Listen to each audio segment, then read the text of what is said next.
ॐ अज्ञानतिमिरान्धस्य ज्ञानाञ्जनशलाकया चक्षुरुन्मीलितं येन तस्मै श्रीगुरवे नमः। नमः ॐ विष्णुपादाय कृष्णप्रेष्ठाय भूतले श्रीमते भक्तिवेदान्तस्वामिन्निति नामिने। नमस्ते सारस्वते देवे गौरवाणी प्रचारिणे निर्विशेषशून्यवादी पाश्चात्यदेशतारिणे। जय श्री कृष्ण चैतन्य प्रभु नित्यानंद श्री अद्वैत गदाधर श्रीवासादि गौरभक्तवृंदा। हरे कृष्णा कृष्ण कृष्णा हरे हरे, हरे राम राम राम हरे हरे। ओम नमो भगवते वासुदेवाय। नारायणं नमस्कृत्य नरं चैव नरोत्तमं देवीं सरस्वतीं व्यासं ततो जयमुदीरयेत्। In this session, we'll be discussing from the 42nd verse of the 14th chapter of the first canto of Srimad Bhagavatam. This is a conversation between Yudhishthira and Arjuna after Arjuna has returned from Dwarka, and Yudhishthira has already been seeing some bad omens indicating something undesirable is going to happen. And he is anxiously waiting for Arjuna to return, and even as he is discussing these bad omens with Bhima, Arjuna returns, and then immediately Yudhishthira begins asking Arjuna so many questions. What is the cause for Arjuna's dejection? And Arjuna is just not speaking, and Yudhishthira is asking him so many questions.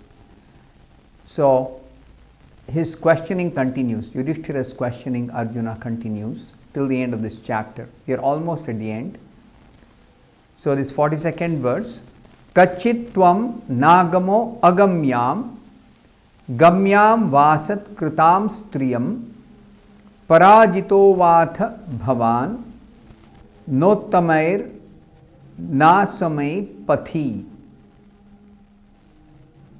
The meaning of this verse is: have you contacted a woman of impeachable character, or have you not properly treated a deserving woman, or have you been defeated on the way by someone who is inferior or equal to you?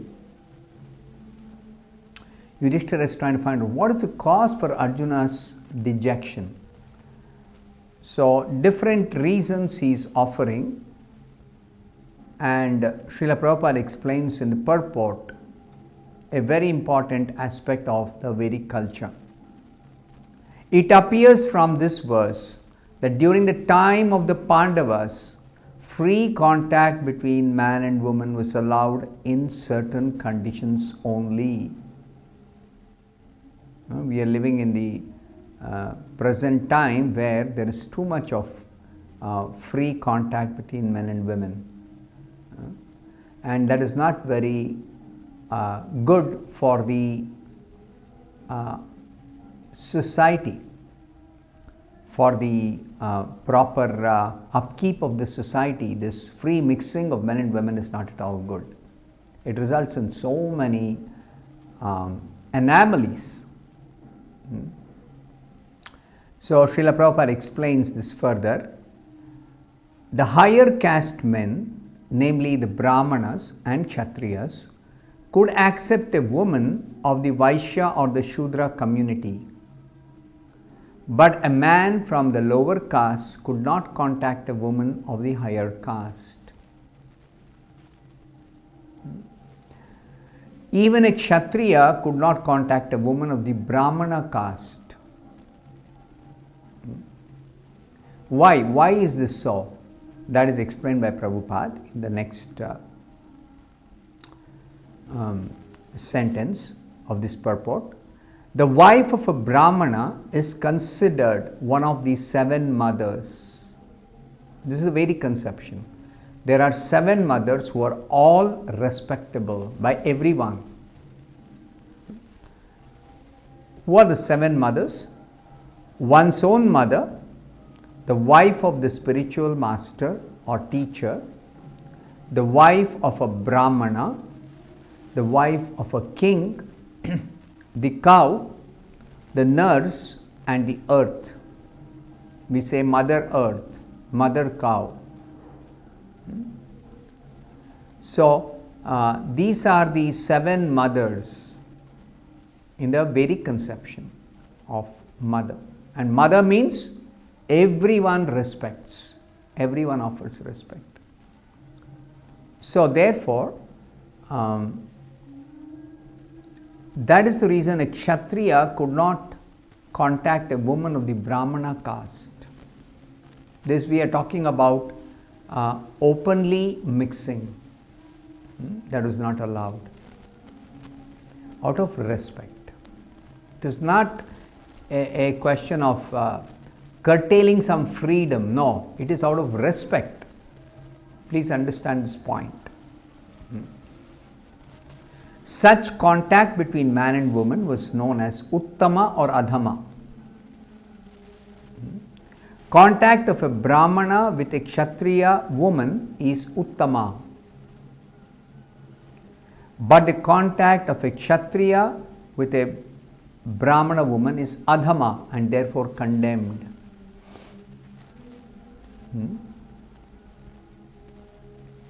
And in the scriptures it is also described, if there is improper mixing of man and woman, there is what is called as Varna Sankara population. Undesirable progeny results from improper mixing. The children born will not be having good character. So there is a very great science behind this, behind the rules that are given for mixing between men and women. So to produce a good population, it is necessary that men and women follow the code of conduct for mixing with each other. A woman approaching a man for contact should never be refused, but at the same time, the discretion as above mentioned may also be considered. See how carefully the rules are laid down in the Dharma Shastras. The idea is the whole material existence is a chance for the living beings to try to enjoy independently and realize that independent enjoyment will never give the desired satisfaction. That is the point. It will never give the desired satisfaction. It will never give the desired happiness that we are seeking as spirit soul. So such a real happiness and real satisfaction is only available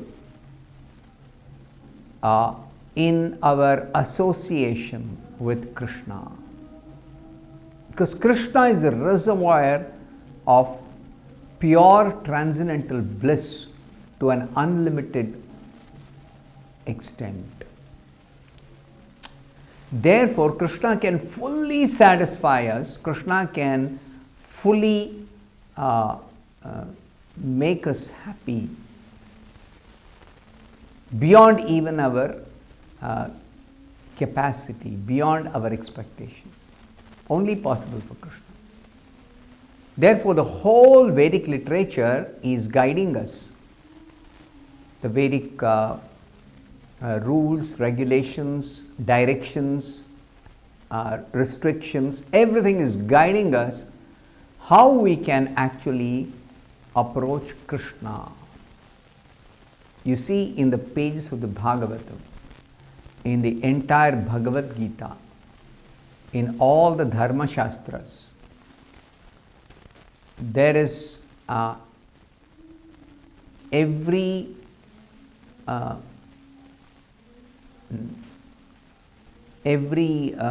instance that is explained there in the scriptures is how each one of us can actually approach Krishna, and by proper contact with Krishna we can develop the loving relationship with him. And in this regard, everyone is encouraged. There is no question of some people being denied the opportunity. Nobody is denied the opportunity. So therefore, it says here, a woman approaching a man for contact should never be refused. This is a very, very important point. A woman should not be refused. But at the same time, there is a certain discretion that one has to apply. Who is the woman who is approaching and who is the man who is being approached? And men cannot approach women freely at all. Men cannot approach women freely at all. A woman may approach a man, but man cannot approach a woman. This is civilized society. Now, examples are given by Prabhupada from the Bhagavatam and the Mahabharata. Bhima was approached by Hidimbi from a community lower than the Shudras. Bhima was a Kshatriya and Hidimbi was from a community lower than the Shudras. And Yayati, another example from the Bhagavatam. Yayati refused to marry the daughter of Shukracharya because Yayati was a Kshatriya and Shukracharya's daughter was a Brahmana. So, a Brahmana's daughter could not be married with a Kshatriya. Vyasadeva, a Brahmana, was called to beget Pandu and Dhritarashtra, obviously in the womb of the wife of Vichitravirya, a Kshatriya. In the womb of a Kshatriya's wives, Pandu and Dhritarashtra were begotten by Vyasadeva. He was a Brahmana. So, Satyavati belonged to a family of fishermen, but Parashara, a great Brahmana, begot in her Vyasadeva. See, Uttama and Adhama, contact. This is being explained here. So, there are so many examples of contact with women, but in all cases, the contacts were not abominable, nor were the results of such contacts bad. If the rules are followed, the result is excellent result, the result of the contact. Contact between man and woman is natural. Why? Because the way nature has made these mind-body systems, a man is attracted to woman and a woman is attracted to a man. But that also must be carried out under regulative principles so that social consecration may not be disturbed. What is the result of the contact between a man and woman? The population which is generated should be of a good quality, should be of good character. That's the central point. Good character. Now, if the contact in man and woman is regulated, then there will be no unwanted, worthless population. there will be no unwanted progeny. It's called Varna Sankara. Varna Sankara means a population of generating children of very bad character. Very bad character.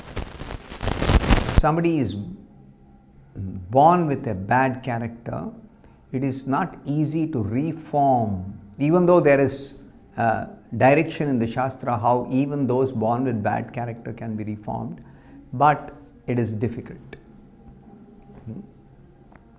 So therefore, here the question is being asked by Yudhishthira, did you contact a woman of impeachable character because of which you refused her, and therefore you are feeling very bad that when such a woman should not have been refused, you refused because she was not of a good character? Or you did not properly treat a deserving woman, somebody who deserves to actually be given protection, you did not give her protection. That is also wrong on the part of Arjuna. So, have you done something which is the cause for your dejection? Tell me, what is the cause? Or you have been defeated on the way by someone who is inferior or equal to you. Arjuna was very, very, very powerful Kshatriya. So he could not easily be defeated except by somebody superior to him. So somebody inferior, if they defeat him, then that is actually very, very, it's a cause for dejection for Arjuna. So Yudhishthira is trying to ask these questions. I'll stop here. Thank you very much. Hare Krishna.